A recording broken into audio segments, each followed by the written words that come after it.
कि मैंने जो कहा था कि रिफॉर्म्स जो हैं वो मूल चूल रिफॉर्म्स की जरूरत है। तो वो जो मेरा था रेफरेंस पॉइंट था कि जैसे गांव में चौकीदार या beat system is a reference point, वहां से हम कहाँ आज आ गए हैं। और आप जो कर रहे हैं ना मिशन मोड, ये एक सुपर इम्पोज करने की जरूरत आ गई है टेक्नोलॉजी के साथ एक सिस्टम को, कि जो हमारी लॉ इन्फोर्समेंट के लिए आंख और कान वो अब डिजिटाइज ऑनलाइन और हमारे जितना भी टेक्नोलॉजी है उसके द्वारा हो। पर इसकी स्पीड बहुत तेज होनी चाहिए, इसमें हर्डल्स नहीं आनी चाहिए। पॉलिसी मेकर्स के जहाँ तक सवाल है, डिसीजन का सवाल है, बजटिंग का सवाल है, सेंट्रल गवर्नमेंट से लेकर स्टेट गवर्नमेंट तक flow of funds, this should be on a fast track. ये मैसेज मैं इसको, इस मुद्दे को जहाँ तक ये है कि पुलिस की आंख और कान जनता बने और टेक्नोलॉजी बने, इस दिशा में जब आप जाना है तो स्पीड बहुत तेज होनी चाहिए। ये इसको, इस विषय आपने को मैं बिल्कुल ठीक कहा है। और मैं आपको एक और खुशखबरी देना चाहता हूँ कि पुलिस जो है ना, इसमें बहुत खर्चे की जरूरत नहीं है। एक्चुअली में इतना हार्डवेयर और इतना सिस्टम क्रिएट कर दिया गया है कि हम उस सिस्टम को ही पूरी ढंग से यूज नहीं कर रहे हैं। चाहे वो स्मार्ट सिटी के लिए कमांड पोस्ट बनाई गई हो, कमांड सिस्टम बनाए गए हों, चाहे जो है पुलिस के जो है ना साइबर कमांड सेंटर बने हुए हों, चाहे जो है ना एनसीआरबी के और एससीआरबी के जो ना सिस्टम्स बने हों, चाहे नेट ग्रिड के सिस्टम बने हों, इन सब सिस्टम को यदि मिला लिया जाए तो इनका यूज भी जो है ना हम पूरी तरह एक से नहीं प्रश्न उठ कर रहा है पाएंगे, अपने तो बीच में। हमें हमें हाँ, अपने कॉस्ट नहीं लगने वाली है, नंबर वन। जी नंबर टू, हम जहां पर भी ये जो भी काम करना चाहते हैं वो हम सरकार के पैसे से करना ही नहीं चाहते। नंबर वन, यदि हम सरकार के पैसे से करेंगे तो सरकार के पास पैसा है कि नहीं है, बजट की प्रॉब्लम हो सकती है। अब इतने सारे कोरोना में और बाकी जगह पैसे खर्च हो गए हैं, तो सरकार के साथ प्रॉब्लम हो सकती है कि बजट है कि नहीं है। तो हम चाहते हैं कि ये जो है ट्रिपल पी मॉडल के तहत हो और उन सबको रेवेन्यू स्ट्रीम मिले, तो उनको उससे आय का जरिया भी मिलेगा।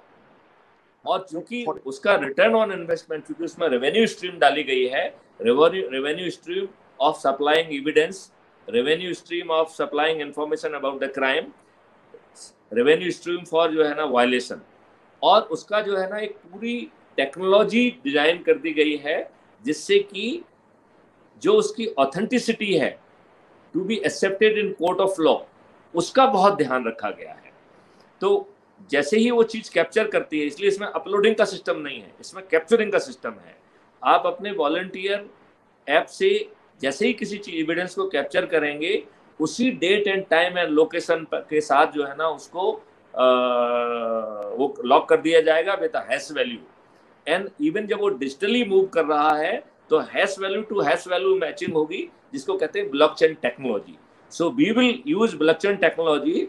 और जब उसको जब हम कोर्ट में पेश करेंगे तो सिस्टम ऑटोमेटिकली उसके साथ 3 जो है सर्टिफिकेट भी जनरेट करके अटैच करेगा हर एविडेंस के साथ। सर्टिफिकेट तो of integrity, certificate of admissibility under section 65B of evidence act, and certificate of chain of custody. तो चेन ऑफ कस्टडी 2 तरीके की होगी। कहाँ जब बड़ो? डिजिटल मूवमेंट होगा तो डिजिटल चेन ऑफ कस्टडी हाँ, होगी, और कहाँ जब जो बड़ो? है फिजिकल मूवमेंट होगा तो फिजिकल चेन ऑफ कस्टडी होगी। तो हाँ, आई कैन, हमारा जितना भी एविडेंस है, दैट कहाँ विल बड़ो? जो है will enjoy higher degree of the सोनी एकर मोबाइल नेट एक्सेप्टेबिलिटी इन बनो। Court of law. हमारा नहीं नेटवर्क ये खत्म तो होता है। आपकी बात मैं पूरी तरह समझ गया जहाँ तक वॉलंटियर्स खाली और कैचिंग आगे ऑफ घर में एविडेंस हॉटस्पॉट में रख की देना, खाली बात है। हॉटस्पॉट अब डाटा। दूसरा यह है, जी हाँ जी तो शास्त्री जी, आप अपनी हाँ बात को रखिए। इसी में एक कोरोलरी एक जोड़ना चाह रहा हूँ एक सवाल की। एक तो हो गया वॉलंटियर्स के द्वारा एविडेंस को कैच करना और उसकी लीगैलिटी और वैलिडिटी जो आपने समझाया।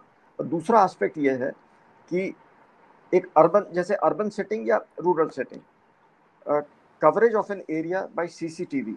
तो अपने बीच में विशाल जी बैठे हुए हैं दिल्ली से, और शायद इनको ज़्यादा पता होगा। दिल्ली में ऐसा मैंने खबर पढ़ी कि चप्पा चप्पा सीसीटीवी से कवर्ड है। अब उसमें एक प्रॉब्लम ये आ रही थी कि कैमरा लगाना है तो उसके लिए पोल लगाना है, तो पोल लगाने की जगह नहीं है, जरा पतली गलियां हैं सकरी। तो ये बात हो गई कि जो सिटीजन्स हैं वो वॉलंटियर करें और वो उनके घर से कैमरा लगे, उसका यूनिट सारा कैच करने का उनके घर पे रहे, और वही उसके लिए जिम्मेदार रहेंगे, और उसकी जो बिजली का खर्चा आता है वो उनके बिल में से उतना डिडक्ट हो जाएगा। तो इस तरह से एक एक मोहल्ले में जितनी भी गलियां हैं, सड़कें हैं, सब सीसीटीवी से राउंड द क्लॉक कवर्ड है, दिन में और रात में 24 घंटे। तो इस तरह का क्या मध्य प्रदेश में कुछ हो रहा है प्रयत्न? अगर एक स्टेट की एक अच्छी बेस्ट प्रैक्टिस है तो उसको देखिए, इसका जब तक पूरा मॉडल नहीं आएगा तब तक काम नहीं बनेगा। जैसे इसमें बेसिकली इसको कौन करे और कैसा करे, दैट इज द प्रॉब्लम। तो यही कारण है कि इसके लिए फिर हमने एक किताब लिखी है, अपराध मुक्त भारत, क्राइम फ्री भारत, और एक कानून भी बनाया है, और उस कानून का नाम दिया है national authority for scientific and technical assistance in investigation and detection of crime. और ये जो मैं आपको इतनी लंबी जो है ना फ्रेज बोल रहा हूँ, it is exactly written in list 1 entry 65C। तो it will be as per the dictum given by the entry 65C। और ये जो है नेशनल अथॉरिटी है वो उसके अम्ब्रेला में ये सब चीजें होंगी। यदि हम इसको शासकीय तरह से करेंगे तो टेंडर से लेके प्रक्रिया में बहुत समय लगेगा। तो हमको सिर्फ ये डिफाइन करने की जरूरत है कि स्पेसिफिकेशंस क्या होंगे। यदि हम जो है, यदि आप हमारी चूजिंग भी जगह पे लगा रहे हैं तो हम उसमें आपको कुछ सब्सिडी दे सकते हैं। और सबसे बड़ी बात, तो हम आपको रेवेन्यू स्ट्रीम दे रहे हैं, तो आपकी 3 रेवेन्यू स्ट्रीम मिल रही है। तो चाहे वॉलंटियर कैप्चर करे या डिवाइस कैप्चर करे, यदि वॉलंटियर कैप्चर करेगा तो वॉलंटियर के अकाउंट में पैसा जाएगा, यदि डिवाइस कैप्चर कर रहा है तो डिवाइस के ऑनर के खाते में पैसा जाएगा। और सभी जो डिवाइसेस जो हैं, जो लगे हुए हैं, उनको 2 पार्ट में बांटा गया है। नंबर 1, आपने इससे मान लो सीसीटीवी लगाया है अपनी खुद की सिक्योरिटी के लिए, तो उसके कैमरों को 2 पार्ट में बांटा है, inward looking and outward looking. तो जो कैमरे आपके अंदर की तरफ देख रहे हैं, those camera will not be talking to us, they will remain in your privacy domain. Only जो कैमरा बाहर की तरफ देख रहे हैं, those are contributing to the general security through distributed intelligence, जो कि ऑलरेडी डेवलप कर ली गई है।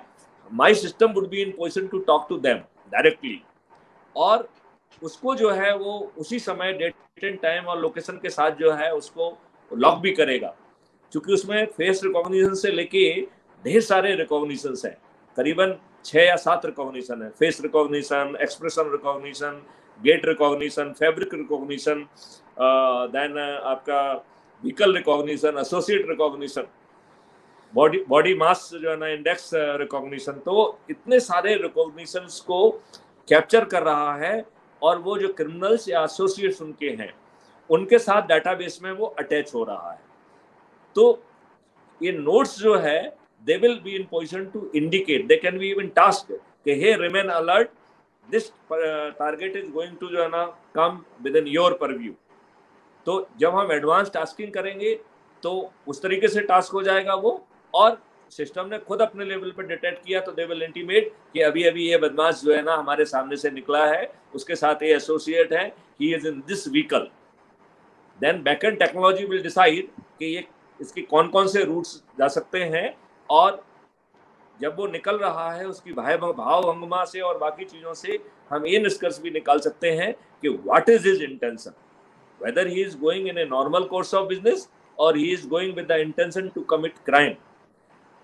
शास्त्री जी, आपको थोड़ा सा सुनने में अटपटा लग रहा होगा, लेकिन मैं आपको भरोसा दिलाना चाहता हूँ, जब कोई क्राइम कमिट करने जाता है, he need different kind of the preparation, and that preparation could be captured. So we can say definitely कि अभी ये नॉर्मल कोर्स ऑफ बिजनेस में नहीं जा रहा है, he is going to commit crime, and then जो है we know the hot spots and we know कि हाउ ही इज मूविंग। तो हम उसको प्रोएक्टिव डिप्लॉयमेंट के द्वारा, या तो जहां वो हॉट स्पॉट पे वो क्राइम करने जा रहा है, क्राइम करने के पहले उसको पकड़ पाएंगे, और यदि हम डिसाइड करेंगे तो जैसे अभी हमने कहा था कि हर क्रिमिनल जो है ना अपने गली में कुत्ता वो होता है, शेर होता है, तो हम उसे कुत्ते की हैसियत से पकड़ेंगे, तो टेक्नोलॉजी विल डिसाइड कि हमें उसे कहाँ इंटरसेप्ट करना है। You mean to say artificial intelligence is? You mean to say artificial intelligence will be? Just a minute. अभी हम बिल्कुल असहाय की हैसियत में रहते हैं। अभी जो हमारी एनर्जी है वो बहुत ज़्यादा जो है डिस्ट्रीब्यूटेड है, और जो भी इंफॉर्मेशन है that becomes information of individuals and probably that information is also meant for serving some centers. It is not objectively for the system. यहाँ पर ये सब इंफॉर्मेशन आगे चल के पुलिस के पास रहने ही वाली नहीं है, because we are saying we are here for the privacy of citizen. So we are guaranteeing privacy to the criminals and privacy to the citizen. तो ये जो ढेर सारी चीजें हम कैप्चर कर रहे हैं, they will go in the national authorities के उसमें जाएगी, और पुलिस को रॉ डाटा नहीं मिलेगा, पुलिस को प्रोसेस्ड लीड मिलेगी, और जहां संभव होगा उस लीड को हम इन्वेस्टिगेशन ऐप में इंटीग्रेट कर देंगे, तो उसकी कैप्चरिंग भी हम कर पाएंगे, और जो भी वो काम कर रहा है उसका परफॉर्मेंस अप्रेजल भी रियल टाइम बेसिस पे होगा. तो उसको अपने ऐप में उसका परफॉर्मेंस कहाँ चल रहा है वो देख पाएगा, और यदि उसका परफॉर्मेंस नीचे स्लिप करेगा तो एक मैसेज भी उसको मिलेगा, hey your performance is slipping down. या जैसे आप गेम खेलते हैं और अच्छे में आप जीत जाते हैं, हे गुड लक और कप और व्हाटएवर, जो है ना एक मोटिवेशनल टाइप का एक कोई ना कुछ स्लोगन है, एसएमएस आ जाता है. That will be doable. Hey you have done good job, there is a jump in your performance, you have now your performance has gone up by 0.2, something like that. और फिर उस performance को जब आप ACR में convert कर पाएंगे, जब आप उस परफॉर्मेंस को उसके प्रमोशन से जोड़ पाएंगे, जब उस परफॉर्मेंस को आप उसके प्लेसमेंट से जोड़ पाएंगे, तो वो जो है पूरी मशीनरी को डिफरेंट ढंग से एनर्जाइज कर देगा. अभी हमारी 90% एनर्जी रियल कोर पुलिसिंग में जा ही नहीं रही है. यदि हम थोड़ा सा कंसेशन भी दे दें तो 70% से ज्यादा एनर्जी हमारी डिसिपेट हो रही है पेरिफेरल मैटर में.